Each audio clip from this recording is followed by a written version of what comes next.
Okay, now we got it all in here mixed up. Smooth it out and get it ready for the oven. The oven's already preheated on 350.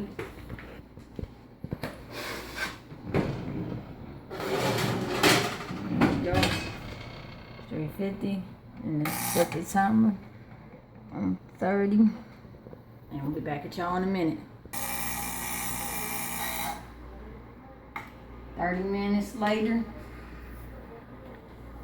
And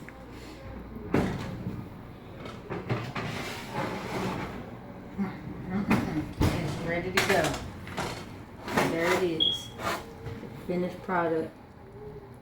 Buffalo chicken dip. My sister's recipe. So we're gonna let that cool down and we're gonna go ahead and give it a try and see if I did good. Thanks for watching. This was Dreadbeard in the Kitchen with Lil Mama.